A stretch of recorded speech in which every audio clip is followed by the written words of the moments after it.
It's the Buca podcast with Rob the Car Guy. 2 wheels in the front, 2 wheels in the back. Good morning, fellas. I was supposed to do one last Thursday. I got a little bit busy, so I'm doing it today. I'm trying to catch up. I'm sorry. This is a lot of work. Social media is a lot of work, and if you know, you follow me on TikTok. I got a big TikTok. I'm posting videos every day on 2 different platforms. It's a lot of work, man. It's a lot of work. But good morning. I'm here. You know, I want to talk about dreams. I'm living my dream, and I woke up to a message this morning saying, hey, you're living my dream. How do I get there? Listen, if I can do it, you can do it. I started my dealership with $6,000. But there's a lot of nuance behind that. I'm going to give you that today. So, first of all, my wife makes a ton of money. She's a nurse manager at a major hospital. She's making, I don't know, 150, 160 a year, W-2'd. We're fine. We're straight. Now we got money. Like, I don't need money. So for 3 years, I didn't take a paycheck. Steven, my partner, he owns 6 Little Debbie franchises, and his wife is the head of the school board. Combined, they have a yearly income gross of $500,000, right? So when we say we started the dealership with $6,000, that was our initial upfront investment. That's what it cost. Steven has good credit. He has a house. He has money in the bank. He leveraged that credit to get a line of credit for us to buy cars. So what we did was we rented a little space in Orlando called Just Us. It was $1,000 a month. We paid off the bond and the insurance for a year, and we got $50,000 line of credit. We bought 1 car. We were so scared. We were so scared. Because prior to this, I owned a dealership. We also had a line of credit. I was selling, I don't know, 20 cars, 15 cars a month. But I never had a car on my lot longer than 6 days. But this was before Marketplace existed. This was the Craigslist days. This is when the internet wasn't that big. So things were a lot easier. We made a lot more money. We moved units a lot faster. And that failed because I got banned from the auction. But that's another story for a later time. So we started the dealership with $6,000. We bought 1 car. 1 car turned into 3. Then we ran out of parking. Right? So we took it to another location. When we got to that location, we acquired a dealer center and we started financing people. And we learned finance is the way. And the way I learned finance is Jonathan Jordan at Motorcar Concepts. I worked with him for years. So I went into his office, I bought everybody lunch, and I sat there for weeks on end trying to learn this finance thing. And then I became a master at it. And I still struggle today, and I lean on a lot of people to help me get through it. I call Mint Auto Sales. I call my man Thunder Cars, right? This business is about relationships. You need a lot of relationships. And everybody tells me, Rob, I want to do this. Dog, do you really want to do this? Can you afford to go 3 years without a paycheck? I can. I can go another 10 years without a paycheck. It don't matter to me. I got money. Steven got money. It don't matter. Like, we're straight. Like we're straight, you know? We just bought a house recently. Steven's house is almost paid off. Like, that's why we were able to do this, because we didn't need money. And a lot of the guys I meet today, they just want to quit their day job and jump off the porch and get a paycheck right away. It doesn't work that way, brother. I get guys calling me all the time. Yo, Rob, I haven't sold this car in 2 weeks. What do I do? Shit, I don't know, bro. I got a car in my lot I haven't sold in a year. Buy another one. Buy another one, and then buy another one. I just keep buying more and more and more and more. There's some cars on my lot even sitting for 45 days. And then I'll sell 10 new cars that I just bought. It's a part of the game. Anybody that tells you every car they buy is a home run is a fucking liar. Is a fucking liar. And you need a team, man. You can't be a one-man show. Out the gate, when you got 1 or 2 cars and you're working your day job and it's a side hustle, you could be a one-man show. But when it becomes a daily grind, and it's your business, like, this is my business now, right? We're going to hit 4 million. We're inches away from 4 million in sales this year. I'm hoping we do 4.2, 4.5. That would be phenomenal. But we didn't elevate our business. One, when I met Greg, Wholesale Greg really put a lot of things into perspective. I spent more time on the phone with Mint Auto Sales. He's helped me a lot. Auto Exchange out of Texas, they've helped me a lot. Then I hired the right guys. I got 2 great guys that have really elevated my business. It wasn't until we hired a salesperson we started making real money. People treat salespeople different than they treat owners. When they know you're the owner, everybody wants a jug, man. They want a deal. And I'm not here to give deals because I feel like my cars are the deal. Getting you approved with bad credit is the deal. But I know, look, I got my GED, papa. For real, for real. Look at all my tattoos, man. From the rooter to the tutor. People look at me and they're like, oh, I'm not doing business with this guy. So I have to overcome obstacles. I truly got 12 felonies: armed carjacking, armed robbery, aggravated battery, burglary, possession with intent to sell. I can go on and on and on, right? Like, I got caught on a major drug case a few years ago. So I'm not a saint. I've been through the ringer. Both of my parents were heroin addicts. My dad committed suicide. I grew up in the real projects, but I didn't let that hinder me. I went to college, you know. I didn't graduate. I even worked there as a medical advisor in the biology department. I've always been a little bit intelligent. I just play a buffoon on TikTok because it's funny and people enjoy it, right? But the truth is, I'm kind of a whiz at this. And it's funny because when we go into business meetings, right, like Steven's not as sharp as y'all might think. People look at him and they pitch him the deal. And they're waiting for his response. And then he looks at me and I either shake my head no or shake my head yeah. And they don't know I'm the decision maker. So I overcome all these obstacles. I got no excuses. I don't care when I walk into a building, you treat me like shit because of the way I look. So what? My bank account look good. My credit's good. I'm going to make the decision, right? And the saying, don't judge a book by a cover, that's bullshit. We all do it. You know, when I got a dude walk into my office and he smell like a pound of weed and he might look rough and rugged, I judge him right out the gate. Right out the gate. I just know not to let my judgment cloud my judgment, if you catch what I'm saying. I still want to look at your credit report. Like, what do you do for a living? He might be a whole doctor. I don't even know. So I do my research. I get down to the nitty gritty. But as I was saying, I started this with $6,000, one car. Now we're at 35 units. We're going to hit 4 million. We just acquired a new property. We're actually buying that property. It's got 4 bays, 2 lifts, 2-acre property. I can fit 100 cars. Today I got a meeting with a big time investor because I'm trying to get a tire shop and I want to get rentals on deck because we're in a college area.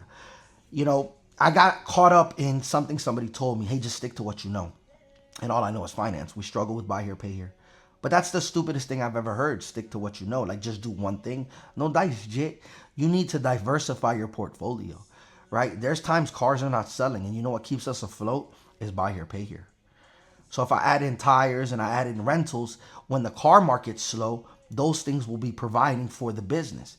You need to really have a diverse portfolio. We live in a time where your business has to do multiple things in order to survive.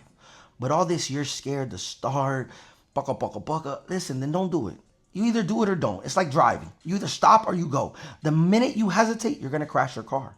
So, just either do it or don't. Like, it's hard work. It's not glorious. It's not magnificent. There's no trophies. There's no awards, right? You just hope that one day you've done good enough that you have something to leave for your kids. And I tell people all the time, retail's better than wholesale in my opinion because I'm creating a legacy. I got something I can leave my kids. I can give my kids the business, the formula, and they can continuously run it. Wholesale is only as good as the one guy buying and selling the cars. Once you're done, like it's a gut, and you can't teach that shit. You know, and then this social media thing. I never thought I'd be this big on social media. I got on the platform to kind of tell you guys stories and save you guys from the bullshit, right? Like, dog, there's no get rich quick scheme. That doesn't exist. The only get rich quick scheme is you hit the lotto, but there's no guarantees there either. The notion you're going to give me $5,000 and I'm going to teach you how to be rich or teach you how to hold, that shit a lie. You know, and the bigger I get on social media, the more people want me. And I feel used and abused. I got conned into doing a seminar, right? I made $5,000 from that seminar. I don't care how much money I made, but nobody got value out of it. And it valued my brand. And that really hurt me, the valuing of my brand, because I care so much about what I'm telling you guys. Like, I really live this. I've really been in your shoes. When I tried to open my first dealership, they told me I needed $1 million minimum. I was like, I'm never going to have $1 million. Never. Then I opened my first dealership with $3,000, $3,000. And we were doing real good until that fell apart. And then we opened this one with $6,000. So you can do it, right? But you got to grind. You got to really grind. You're one relationship away from being successful and broke. You know, I believed in a relationship that cost me more harm than good. And at a certain stage of your life, you're going to see, as your business grows, I got people knocking on my door every day. They want something from me. They want to invest in the business. They want to bugga. It's never beneficial for you. It's only beneficial for them. So I'm new to this. I don't know, man. I don't know who to call. I don't have people. People like me don't have people. We are the people that people have. And it becomes really difficult because it's like, okay, somebody wants to give me $500,000, right? How do I pay you back? What do you expect for that $500,000? Do you want money right away? Like, I don't even want your I don't need it. Like, I don't know what I would do with it because I'm in such a good position. Then with the social media thing, everybody wants to advertise something on your platform. Everybody, hey, look, I got this program that'll teach people this, but yo, no, bro, I'm not interested. Then they're at your door every day, right? Then people call you every day. And it's like, dog, nobody has any benefit or no value. All they bring to you is these get rich quick schemes, right? Nobody comes and says, hey, listen, I want to advertise this product on your social media that works. It's very rare. Now, there's a couple that have hit me up that work, right? I'm sponsored by Econo Paint. I use them every day, but they didn't sponsor me because they saw me on TikTok. They sponsored me because I was already in the trenches with them. We were doing business for a long time. And then I was like, hey, look, I've grown your business, man. How about you guys cut me a check and I keep pumping out the videos? And they were down for it. Then Dealer Center invested in me, and that was dope, right? Dealer Center was like, hey, we see you talk about our product. You use it. Do you mind making more videos? And I'm like, hell yeah, how much you gonna cut me? Then they cut me, every month they cut me a nice healthy check. But Dealer Center got me to the next level. I only wanna pitch things that work. All this, hey, we can sell people this program or this class, no. The only thing I'm interested in right now is if I can create a financial school to teach you guys how to finance, right? Because financing truly is the key to success. If I can teach you guys how to finance, it'd probably have to be like a week-long course, a boot camp. I wouldn't know how to structure it. But if I could do that, I think that's worth the money. And our seminar is worth the money? Yes and no. It all depends what you're going for. If you're going there because you think you're going to learn how to make your business successful, it's not worth the money. Don't waste your time. But if you're going there to network, it's definitely worth the money. At my seminar, we probably had 25, 30 people, and I met some of the greatest people ever that are going to take my business to the next level. I actually have a meeting today with a guy named Eric who sells insurance, but the guy's, he's Jewish, so you already know what time it is, though. But no, Jewish, he got all the money in the world. And he's going to definitely take me to the next level, so I'm excited about that. And it's a mutual beneficial thing. He knows what he needs out of the deal, and it's not monetary, so that's perfect. Right? And I know what I need out of the deal, and that's perfect. So we're going to have lunch and we're going to talk about it. But, dog, this shit isn't easy, dog. It's a grind every day. It's a hustle. People want to be content creators. I'm a content creator at a low scale. Listen, I wake up at 4 a.m. I go to bed at 10. I toss and turn all night thinking about ideas. I wake up in the middle of the night and I write down these ideas, and I'm pumping out videos. And trust me, it's not easy to make TikToks and YouTubes. Look, first of all, my YouTube's get no views. I'm just posting this in hopes of the future. Then, like right now, I'm making this video and I'm like, damn, my shirt's all wrinkled. Do I look fat? Are my teeth yellow? Right? Like, oh my God, my head itches. Are they going to say anything if I scratch my head? Like, what do I say? I'm running out of content, right? So it's not easy. Everything you do is a grind. But think about it. I started my TikTok 3 years ago. Look where it's at today. It pays me. It pays me, dog. I make between, on a bad month, $3,000, on a good month, $30,000 on TikTok. That's between sponsors and views. Like, if you start something today, what does it look like in the future? Everybody wants it to benefit today. It doesn't. It's like working out, dog. You know, when I first started fighting, I was 400 pounds. It took me a long time to get down to 185 to fight in a cage. And I really fought in a cage. And, you know, that part of my life is over. I'm a little old. My kids want to get more involved in sports. I need to be there for my kids. I kind of got to push that away. But everything takes time. You know, I always envisioned owning a franchise dealership. But I didn't think in 3 years I'll buy a car lot for $500,000. I'll drop 100 cars. I'll add a mechanic, a tire. You see it, but you don't really feel it. So things are exciting. But man, we have bad days. We have bad months. This has been a bad month. I've bought more cars than we can sell. But you can't stop.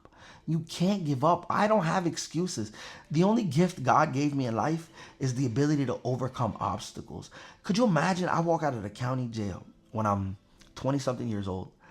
I got armed carjacking on my resume. And I'm like, what am I going to do? What am I going to do? All I've ever done was sold drugs. So I started selling cars. That didn't work out. I suck. So then I got a job at a landscaping company digging ditches. You ever dug trenches? With the Mexicans? Forget about it, bro. I lasted 2 days. I would hide in the bathroom for 8 hours. 8 hours. I quit that. I had nothing. I went back to selling drugs. Then I got arrested again. Then I'm like, damn. Then my baby mom get pregnant. I'm like, oh man, let's move to Orlando. And I remember I had $100 in my pocket when I moved to Orlando. $100 and an 8-ball of Coke. I was like, yo, we're going to make this work. I went to Burlington. I bought a $100 suit. And I got a job at a Chevy dealership. They fired me the same day because of my record. I thought my life was over, man. I thought my life was over. Started selling Coke here in Orlando. Then I walked into Motor Car Concepts, got a job there. Stopped selling Coke because my mom used it. right? And I was like, yo, I can't support my mom's drug habit, man. I got to do better for my daughter. So I started selling cars at Motor Car Concepts. Then I got fired, man. I got fired because my attitude is real spicy. Then I got a job at Pepsi, and that changed my life. I couldn't believe they hired a felon. Then I got a job at a moving company. I was making 100-some thousand a year working for all my sons moving and storage. That was golden. Then I got arrested again. Steven pulled me out. I got a job with Little Debbie. So when I was first started selling cars, I was working at Little Debbie in the morning. I'd wake up at 2 o'clock in the morning, go deliver Little Debbie. Then we would come sell cars. But it's been a grind, man. And I know if I can do it, you guys can do it too. We really started with $6,000. I'm not holding you, but I didn't need the money. If you need the money, keep your day job, flip cars on the side, build a team, meet some people. Until next week, it's the Buca Podcast with Rob.